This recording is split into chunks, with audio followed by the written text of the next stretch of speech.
Hello friends, welcome to my YouTube channel Jaswal Creation by Naren. Kindly do subscribe to my YouTube channel.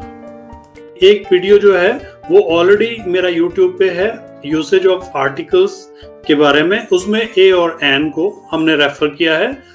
इस video में हम लोग यहाँ पे check करेंगे, देखेंगे कि द को हम कैसे इस्तेमाल करते हैं। The definite article, it is called definite article, और द अकेला डेफिनेट आर्टिकल कैटेगरी में आता है। इसको डेफिनेट इसलिए कहा जाता है because it speaks about definite और पर्टिकुलर पर्सन और थिंग। द हम कहां कहां इस्तेमाल करते हैं इसको देखिए। First of all, whenever we are speaking of a particular person or thing that has already been mentioned, है ना, जिसको पहले रेफर किया गया है। सपोज कीजिए मेरा और भारती का अभी अभी बात कम्युनिकेशन हुआ ना, हम दो लोगों ने बात की। तो अभी अगर मैं बोलूंगा the girl whom I talk to may kindly switch on her video. The girl means वो लड़की जिससे मैंने अभी बात की, वो है ना। मैं अगर बोलूंगा गर्ल्स या girl switch on your video, अब हमारी क्लास में तो बहुत सारी गर्ल्स बैठी हैं। अब गर्ल्स सोचेंगी कि भाई मुझे कौन से किस स्टूडेंट को बोला होगा सर ने, कौन सी गर्ल को बोला होगा। तो जिस स्टूडेंट्स पर्टिकुलर पर्सन के बारे में हमने अभी बात की, वो अपना ऑटोमेटिकली कैमरा जो है वो ऑन कर देगा। जब भी हम द लगाते हैं, दैट मीन्स वो चीज पहले रेफर की गई हो तो उसको हम द से स्टार्ट कर सकते हैं, है ना। हिंदी भाषा में इस द का इस्तेमाल हम मान सकते हैं कि वो या वह के रूप में किया जा सकता है। जैसे यहाँ पे the book you want is out of print. मैंने बुक सेलर से जाकर के एक किताब मांगी कि भैया डिस्कवरी ऑफ इंडिया देना, तो उसने वहां से बोला द बुक, सर वो बुक जो आपने अभी बोली है, ये बुक आउट ऑफ प्रिंट है, ये पब्लिश होके नहीं आई है, खत्म हो गई है मेरे पास में। तो वहां पे हम द लगाएंगे ना। The book which was talked about late earlier. I dislike the fellow, the fellow. हाँ अभय बताओ यहाँ पे द फेलो का क्या मतलब हुआ।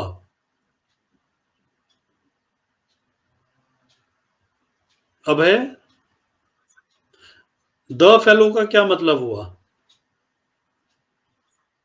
यस, उस आदमी को जिसके बारे में पहले भी बात हो चुकी है। ठीक है, ओके गुड। सेकंड रूल, ये रूल्स मान के चलिए आप कि हमारे द को इस्तेमाल करने के पर्टिकुलर जो रूल्स हैं वो हमको फॉलो करने होते हैं। सेकंड कंडीशन रहती है कि हम द कब यूज करते हैं, when a singular number is meant to represent the whole class. Class means जाति प्रजाति। जाति प्रजाति वो हिंदू मुस्लिम वाली नहीं, एक पर्टिकुलर क्लास, है ना। जैसे यहाँ पे द कौ लिखा है, जब हम अ कौ लिखें तो दैट मीन्स एक गाय, वो मेरी गाय हो सकती है, वो दूसरे वाले बच्चे की हो सकती है, या किसी और के घर की हो सकती है। लेकिन जब हम द कौ लिखेंगे, दैट मीन्स पूरी की पूरी कौ क्लास को, सारी की सारी गाय को ये रिप्रेजेंट करता है। The cow is a useful animal, है ना। ही द काउ मीन्स सारी दुनिया भर की गायें यूजफुल एनिमल हैं। जब भी हम इस प्रकार से किसी सिंगुलर नंबर जो कि पूरी की पूरी क्लास को रिप्रेजेंट करता है उसके बारे में लिखें, तो उससे पहले द का यूज किया जाता है ना। यहाँ पे the cow is a useful animal लिखा है, तो इसका मतलब है दुनिया की सारी गाय यूजफुल एनिमल्स हैं। सिर्फ मेरी अकेले की गाय नहीं, या किसी पर्टिकुलर घर की गाय नहीं है यूजफुल, बल्कि पूरी की पूरी। The cow means the whole community of cows. ठीक है। सेकेंडली, इसी तरह से the dog is a faithful animal. कुत्ता, द डॉग मीन्स सारे के सारे कुत्ते फेथफुल रहते हैं। The man is a master of the universe. मानव जाति इस संसार का मास्टर है, स्वामी है। फिर नेक्स्ट, बड़े इंपॉर्टेंट चीजें हैं जो आपको पता होनी चाहिए, साथ में आपको पता भी है ना। जब भी हम किसी रिवर का नाम लिखते हैं, रिवर एक स्पेसिफाइड वाटर बॉडी होती है ना। ये यहाँ से 5-6 किलोमीटर आगे जाकर के बंद हो गया, या यहाँ से शुरू हुआ 1 किलोमीटर पे बंद हो गया पानी का source, that is not called river, है ना। रिवर्स एक स्पेसिफाइड वाटर बॉडी है, जिसको एक नॉर्म्स पूरे करने होते हैं, तभी रिवर्स के नाम दिए जाते हैं। Rivers, seas, oceans, gulfs, mountain ranges, जब भी हम इनके नाम लिखते हैं तो उससे पहले द लगाते हैं। मैंने कहा है यहाँ पे माउंटेन रेंजेस, है ना। तो आप माउंटेन नहीं मान के चलेंगे, रेंजेस मान के चलना पड़ेगा कि पूरी की पूरी पर्वत श्रृंखलाएं बात करते हैं, तो पूरी की पूरी पर्वत श्रृंखलाओं के बारे में जब हम पूरी पर्वत श्रृंखलाएं लिखेंगे तो उससे पहले हम द लगाएंगे। रिवर्स जैसे हमारी ब्यास रिवर है, पार्वती रिवर है कुल्लू में, ठीक है, या फिर गंगा रिवर है। पिछले कल जो आपको हमने टेस्ट में भी क्वेश्चन डाले थे, सो दैट आपके रिवर्स का यहाँ पे वो पॉइंट्स क्लियर होते चलेंगे। रिवर्स के नाम से पहले, सीज के नाम से पहले, ओशियंस के नाम से पहले, गल्फ के नाम से पहले और माउंटेन रेंजेस के नाम से पहले द लगता है। जैसे the Ganges is considered the holy river of the Hindus, है ना। गंगा के नाम से पहले द गैंजेस। फिर सीज में Red Sea, the Dead Sea, है ना। इस प्रकार से ओशियंस, जितने भी हमारे ओशियंस हैं, ओशियंस के नाम से पहले the Atlantic ocean, the Pacific ocean, the Indian ocean, सभी ओशियंस के नाम से पहले हम द लगाएंगे। फिर the bay of Bengal, gulfs जिनको खाड़ियां बोला जाता है, द पर्शियन गल्फ। जब भी माउंटेन रेंजेस का नाम आएगा, हिमालयाज, हिमालयाज मतलब पूरा का पूरा हिमालय का mountain range, the Alps, Alps पर्वत रेंज, है ना। इसी तरह से द अरावलीज, द नीलगिरीज, जब भी किसी माउंटेन रेंज की बात होगी तो उनके नाम से पहले हम लोग द लगाएंगे। अब नेक्स्ट पॉइंट में the before the names of certain books, कुछ एक स्पेसिफाइड बुक्स हैं जिनके नाम से पहले हम द लगाते हैं। जनरली हमारी हॉली बुक्स, जैसे हमारे वेद, द वेदास, गीता जो हमारा धर्म ग्रंथ है, द रामायणा, द बाइबल जो क्रिश्चियंस का धर्म ग्रंथ है, द कुराना जो मुस्लिमों का धर्म ग्रंथ है। और इसी प्रकार से बहुत बड़े बड़े अभिलेख जिसमें लिखे हैं, जैसे अभिज्ञान शकुंतलम है या फिर महाभारत है। ऐसे मतलब अपने आप में एक एग्जेम्पलरी जो जो भी लिखी गई हैं किताबें, जो बहुत अपना फॉलोअर्स रखती हैं, उन किताबों के नाम के पीछे हम लगाते हैं the. Before common noun, which are the name of unique of their kind. Before common noun, which are the name of things unique of their kind. पिछले कल मैंने आप लोगों को एक क्वेश्चन डाला था, dash earth is sorry dash earth revolves round the sun, इस तरह का एक क्वेश्चन था। आप लोगों ने क्या आंसर किया? द। ठीक है, मैं आपके साथ में यहाँ पे वापस एक शीट दोबारा शेयर कर रहा हूं, जो आपके आंसर के हिसाब से आपने कहा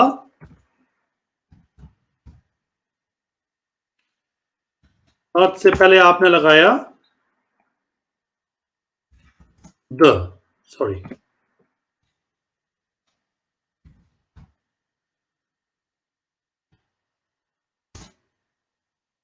ना, आपने लगाया द। जबकि अगर हम आपके वॉवल्स के हिसाब से देखें,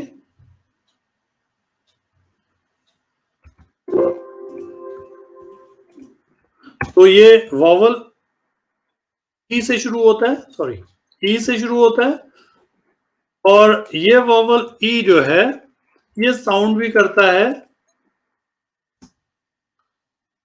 ए का, सॉरी अ का।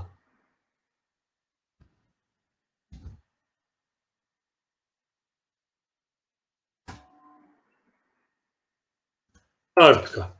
देखिए ये वॉवल है, ई वॉवल है ना, और ये साउंड प्रोड्यूस कर रहा है, तो ये वॉवल साउंड ही बना रहा है। तब तो ये हमारा जो द आर्टिकल है वो तो गलत होना चाहिए, क्योंकि अर्थ अ से ही शुरू हो रहा है, वॉवल साउंड से ही शुरू हो रहा है और वॉवल से ही लिखा जा रहा है। तब तो यहाँ पे एन होना चाहिए, नहीं होना चाहिए। एन अर्थ होना चाहिए ना। तो फिर यहाँ पे हम लोग क्यों लिख रहे हैं इसको कि द अर्थ, और आंसर भी उसका करेक्ट माना जाता है, और आंसर के आपको अवार्ड भी किए जाते हैं। एक नंबर का तो एक पूरा का पूरा एक नंबर, क्योंकि हाँ कौन बोल रहा था, बोलिए। ठीक बोल रहे हो बेटा। यस, क्योंकि अर्थ अपने आप में एक यूनिक चीज है, इसलिए ये वाला जो हमारा टॉपिक है, टाइटल है रादर, रूल जो है वो ये बताता है कि things unique of their kind, जब भी कोई अपने तरह की यूनिक चीज की कोई यूनिक तरह की कोई चीज होगी तो उससे पहले हम द लगाएंगे। जैसे सन, एक ही है सूरज, अपनी तरह की यूनिक है। द अर्थ, द स्काई, और इसके साथ में ये लागू होता है हमारे डायरेक्शंस पे भी, है ना। The north, the east, the west, ये सारी की सारी। और कुछ एक चीजें जो यूनिवर्सली ट्रू हैं तो उन पे भी द लगाया जाता है। Next, superlatives. सुपरलेटिव समझते हो, डिग्रीज ऑफ कंपैरिजन आपने सभी ने की है ना। गुड, बेटर, बेस्ट ऐसे ही पढ़ाया है। तो जब भी सुपरलेटिव मतलब आपका थर्ड वाला, best, long, longer, longest, longest, dark, darker, darkest, darkest, जब भी हमारी सुपरलेटिव डिग्री लगती है तो उससे पहले द लगाना जरूरी होता है ना। कि the best, the darkest, Ram is the best student, she is the most beautiful girl in the class, the most beautiful. जब भी सुपरलेटिव डिग्रीज आएंगी तब उससे पहले आपका यूज होगा द। ऑर्डिनल कितने लोगों को पता है कि ऑर्डिनल क्या होता है? किसी को पता है? तमन्ना, याना,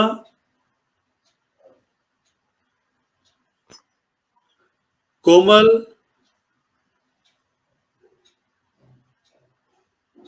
कोमल क्लास में है? कोमल, भारती, नेहा, ओके। पता है आप लोगों को। देखिए अभी जब डिस्प्ले आएगा तो आप समझेंगे कि मुझे पता है ना, लेकिन आपको वो चीज भूल गई है शायद। Yes, anybody saying? Mansi, you are saying something? आप भूल गए हो मानसी, लास्ट ईयर भी हमने किया था।